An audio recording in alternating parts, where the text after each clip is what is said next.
Hi guys, this is Akmal Khan and welcome to our new video. ये हमारा income tax में जो 200 इंपॉर्टेंट क्वेश्चन हम कवर कर रहे थे, आज का लास्ट वीडियो है ये, क्योंकि 165 से लेकर हम 200 क्वेश्चन आज की वीडियो में कवर कर लेंगे। एंड इससे पहले अगर आपने 5 वीडियोज नहीं देखा है जो हमने बनाया हुआ है, तो आप प्लीज चैनल पर जाकर वीडियो देख सकते हैं, क्योंकि क्वेश्चन बहुत ही इंपॉर्टेंट थे। एंड ये 5th सेमेस्टर का है, अलग अलग यूनिवर्सिटीज में अलग अलग सेमेस्टर का हो सकता है, लेकिन सिलेबस सेम रहेगा। खैर, आइए शुरू करते हैं। क्वेश्चन आपका कह रहा है dot dot includes any arrangements और अंडरस्टैंडिंग और action in concert whether is not it is formal or in writing, or whether it is not intended to be informable by legal proceeding। वो क्या होता है? तो वो आपका क्या होता है? अरेंजमेंट, जो आपका एग्रीमेंट होता है, सॉरी, इसको यही इंक्लूड करता है, एग्रीमेंट, अरेंजमेंट को, अंडरस्टैंडिंग को, एक्शंस को, कॉन्सर्ट को, इन सारी चीज़ों को। तो करेक्ट आंसर क्या हो जाएगा आपका? ऑप्शन जो है बी यहाँ करेक्ट हो जाएगा, अरेंजमेंट। तो एग्रीमेंट, सॉरी, बार बार अरेंजमेंट आ रहा है। तो एग्रीमेंट जो होता है, ये इन सारी चीज़ों को जो है मेक श्योर करता है कि ये चीज़ें जो है सही हूँ। वो इंक्लूड करता है आपके अरेंजमेंट को, अंडरस्टैंडिंग को, एक्शंस को, मोशन को, कॉन्सर्ट को, फॉर्मल में जो है या रिटर्न में, तो सब में ये जो है एग्रीमेंट जो होता है ये इंक्लूड करता है। इसलिए करेक्ट आंसर आपका ऑप्शन बी हो जाएगा। इंपॉर्टेंट क्वेश्चन था।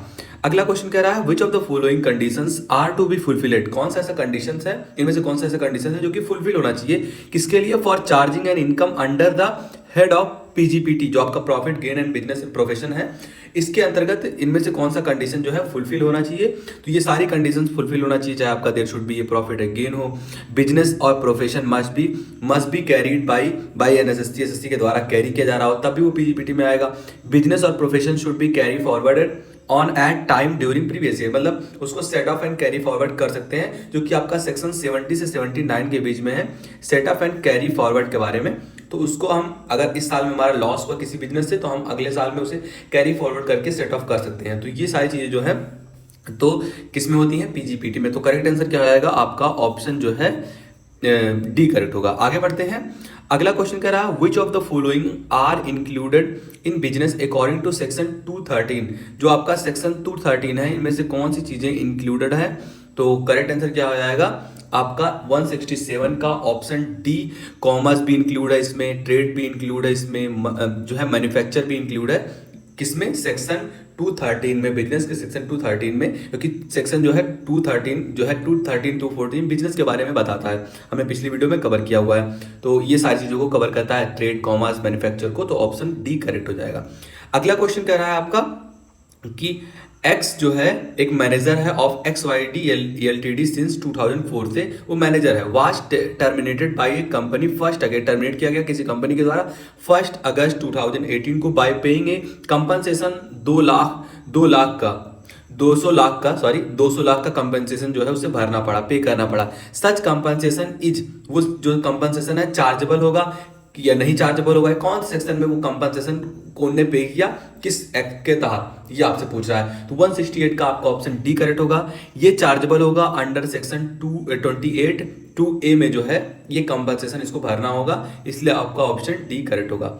अगला क्वेश्चन आपका कह रहा है DSK and LLP had taken key main insurance policy on the life of its managing partner. The policy got matured on 13 September 2080 and amount कितना था उसका, कितना पेड किया गया? 75 lakh rupees by insurance and managing partner, 75 lakh रुपए पे किया गया। The amount so received on जो है आपका maturity of the policy of managing partner, वो क्या होगा? फुली एग्जाम्प्ट होगा, 50 लाख रुपए तक जो है 50% ऑफ 75 एग्जाम्प्ट होगा, या फिर सभी टैक्सेबल होगा, या फिर 25 लाख रुपए तक एग्जाम्प्ट होगा, 50 लाख तक।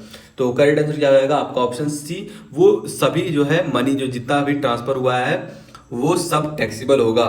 RS 75 लाख रुपए वो टैक्सेबल होगा, कोई एग्जाम्पशन नहीं मिलने वाला है, ये आपसे कह रहा है। तो करेक्ट आंसर ऑप्शन सी होगा। अगला क्वेश्चन कर रहा है circulars and notifications are binding on the, जो सर्कुलर्स होते हैं, नोटिफिकेशंस होते हैं, ये बाइंड करते हैं इनकम टैक्स अथॉरिटी पर। ऑप्शन डी करेक्ट हो जाएगा, क्योंकि जो इनकम टैक्स अथॉरिटी होता है, सर्कुलर्स बेसिकली हर साल जो है लागू किए जाते हैं एंड वो रूल्स होते हैं कुछ एक टाइप के। एंड नोटिफिकेशंस क्या होते हैं, ये लोगों को जो है अखबार के द्वारा या फिर कैसे तो करके इन नोटिफिकेशंस को, इन रूल्स को लोगों तक पहुंचाते हैं, पब्लिश कराते हैं, चाहे न्यूज़पेपर में चाहे आपके न्यूज़ में। तो ये नोटिफिकेशंस होते हैं एंड ये बाइंडिंग होते हैं किन पर, इनकम टैक्स अथॉरिटीज़ पर। तो करेक्ट आंसर ऑप्शन डी होगा।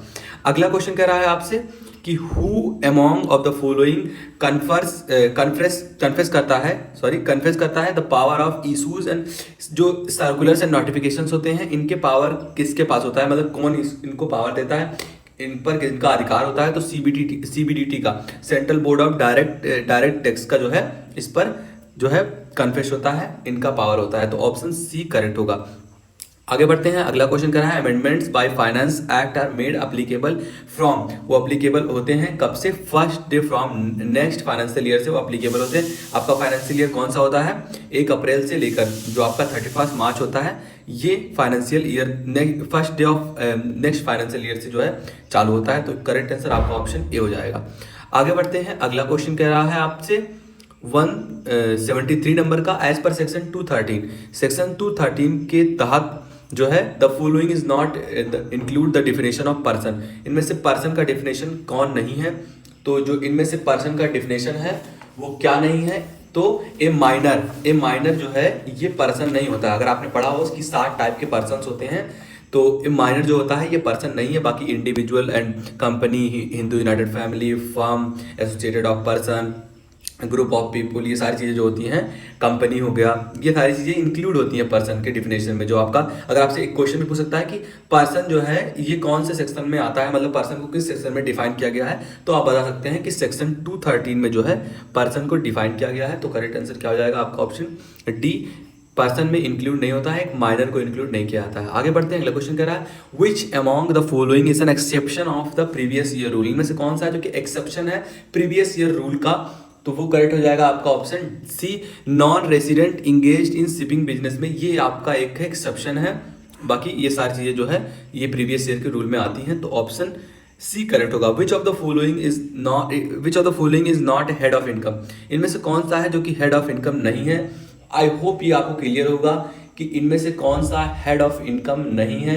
तो इनकम फ्रॉम एक्सपोर्ट जो होता है ये हेड ऑफ इनकम नहीं है। बाकी income from property, salaries, capital gain, PGBP, other sources जो है ये सारी चीज़ें जो है आती हैं किसमें, हेड ऑफ इनकम में। लेकिन income from export is not an head of income. तो ऑप्शन डी यहाँ आपका करेक्ट हो जाएगा। आगे बढ़ते हैं। अगला क्वेश्चन करा विच of the following is not included in taxable income, इनमें से कौन सा जो टैक्सेबल इनकम में इंक्लूड नहीं किया गया है। तो जो आपका रिम्बर्समेंट जो है ऑफ एक्सपेंसेस ये इंक्लूड नहीं किया गया, इसलिए ऑप्शन ए करेक्ट हो जाएगा।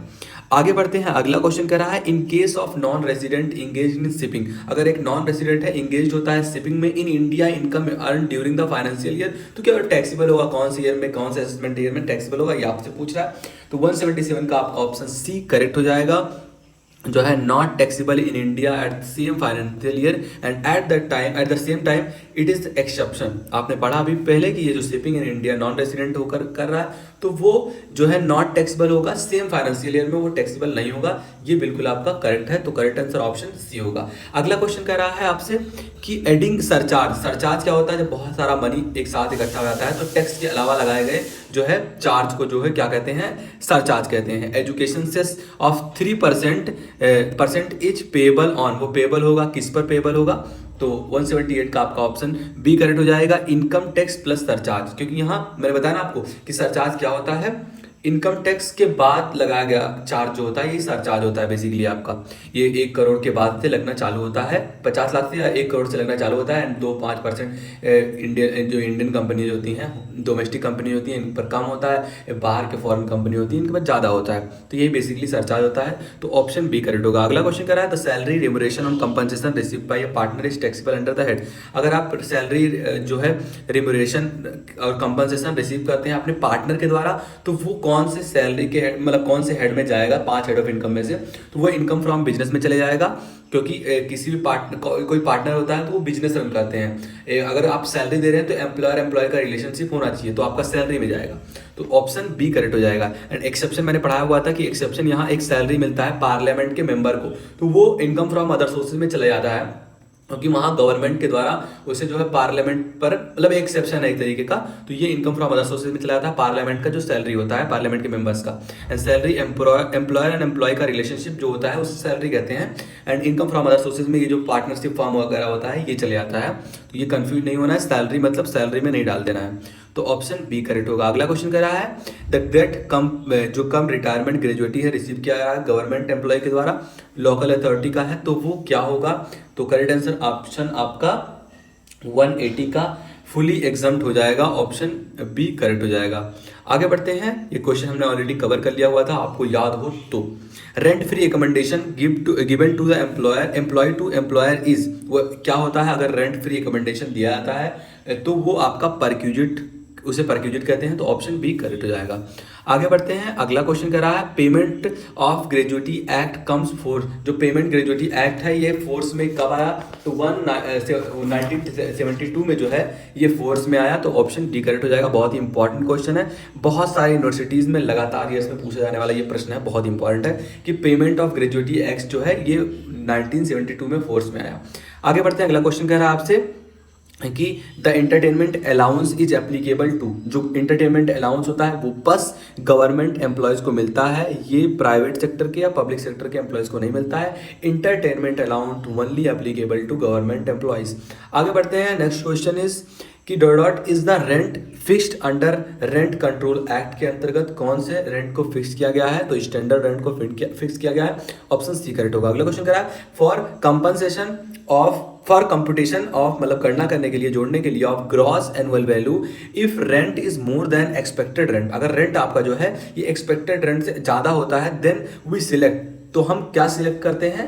तो अगर रेंट जो है ये एक्सपेक्टेड रेंट से ज़्यादा होता है तो हम जो है सिलेक्ट करते हैं एक्चुअल रेंट को, कि उसमें एक्चुअल रेंट कौन सा है, तो इसको हम सिलेक्ट करते हैं। अगर एक्चुअल रेंट और एक्सपेक्टेड रेंट पे जो ज़्यादा होता है इसमें हम एक्चुअल रेंट को सिलेक्ट करते हैं, ना कि एक्सपेक्टेड रेंट को, तो ऑप्शन ए करेक्ट हो जाएगा। अगला क्वेश्चन आपका कह रहा है कि under the income tax act 1961 में, जो कि 1 अप्रैल 1962 को जो है लागू हुआ, ये कह रहा है आपसे कि depreciation on machinery is charge, वो चार्ज होता है, किस पर चार्ज होता है? तो परचेज पर भी चार्ज होता है, मशीनरी के प्राइस पर, रिटर्न डाउन वैल्यू मशीनरी पर भी, market price of the machinery, सब पे चार्जेबल होता है, इसलिए करेक्ट आंसर आपका ऑप्शन डी हो जाएगा, ऑल ऑफ द अबव। अगला क्वेश्चन कह रहा है dot are not treated as agriculture income, इनमें से कौन सा है जो कि इसमें जो आपका करेक्ट आंसर रहेगा, ये थोड़ा मिस्टेक हो गया, हाँ, इसमें जो कह रहा है आपसे कि under the income tax and depreciation is charge on, वो चार्ज होता है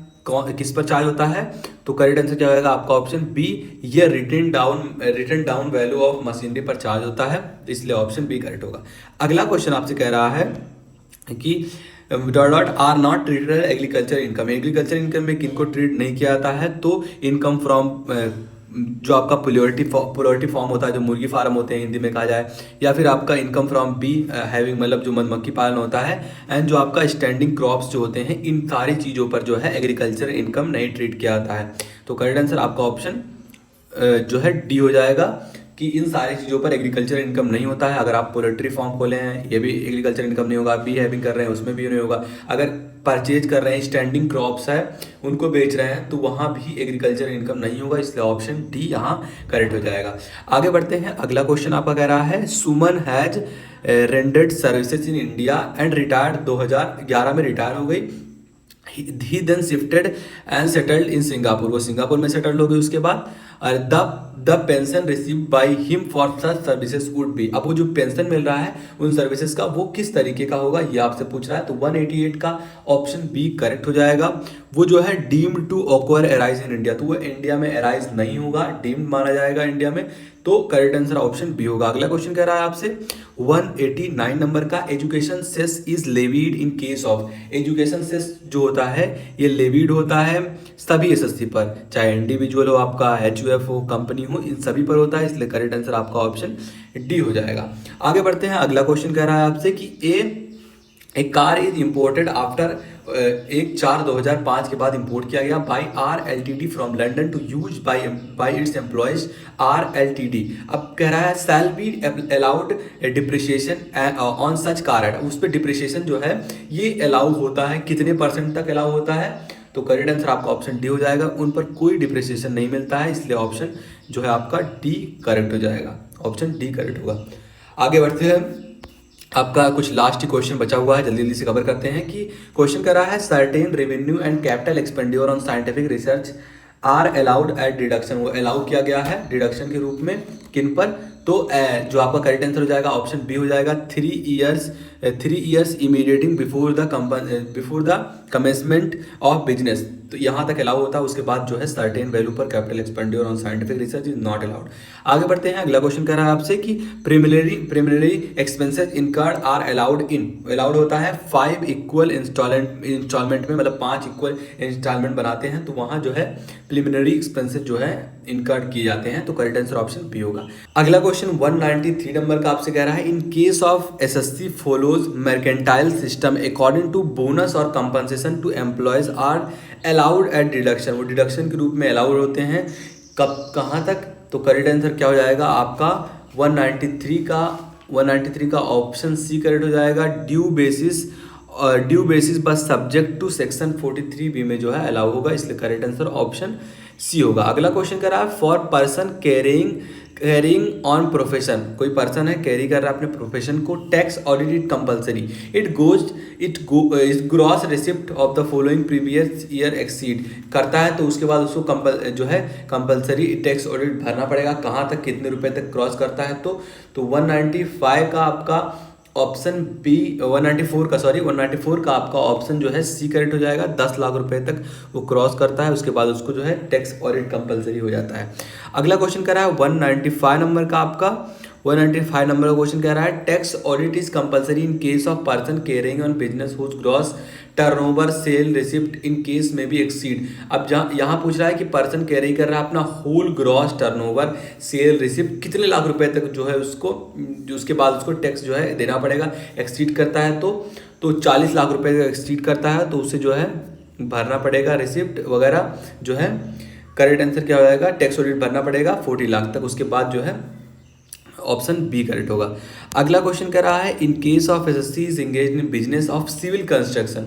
इस बार कह रहा है सिविल कंस्ट्रक्शन में कोई बिजनेस कर रहा है कोई एसएससी। अब कह रहा है कि जो प्रिसमेटिव जो इनकम है such scheme is applicable if the gross receipt paid or payable to him in previous year does not exceed. वो एक्सीड नहीं करता है 40 लाख रुपए तक, तो जो है उसे जो है सिविल कंस्ट्रक्शन के लिए उसे वहां तक जो है टैक्स ऑडिट मिल सकता है। तो ऑप्शन बी करेक्ट होगा। अगला क्वेश्चन कह रहा है इन केस ऑफ एंगेज्ड, इस बार कह रहा है बिजनेस एंगेज कर रहा है रिटेल ट्रेड में, तो उसे कितने लाख रुपए तक जो है एग्जाम जो है कितने लाख रुपए तक जो है उसका ट्रेड होगा। कह रहा है देखिए कि such trade of goods does not exceed, वो एक्सीड नहीं करना चाहिए कितने रुपए तक।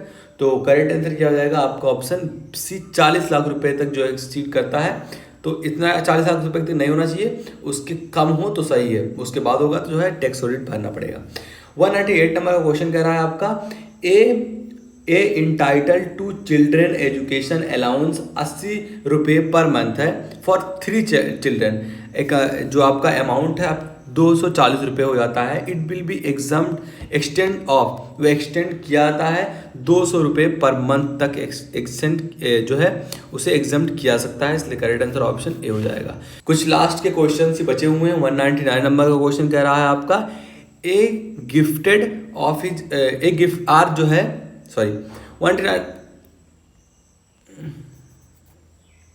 199 नंबर का क्वेश्चन कह रहा है R gifted his house to his wife in 2000 में कोई आर है अपने वाइफ को प्रॉपर्टी गिफ्ट करता है। R has let out the house property at the rate 500 रुपये पर मंथ एंड उसे 500 रुपये पर मंथ पर एक प्रॉपर्टी को जो है भाड़े पर दे देता है। The income from such property will be taxable in hands of, वो किसके हाथ में टैक्सेबल होगा ये आपसे पूछ रहा है। पहले क्या किया, एक आर था, उनने अपनी वाइफ को 2000 रुपये जो है 2000 में अपनी वाइफ को प्रॉपर्टी जो है गिफ्ट कर दिया। अब क्या कह रहा है कि अब उसने आर ने प्रॉपर्टी को लेट आउट पर दे दिया, मतलब 500 रुपये किराए पर दे दिया। अब इनकम इस तरह के प्रॉपर्टी में किसके हाथ में टैक्सेबल होगा ये आपसे पूछ रहा है। तो करेक्ट आंसर क्या हो जाएगा आपका ऑप्शन सी आर एज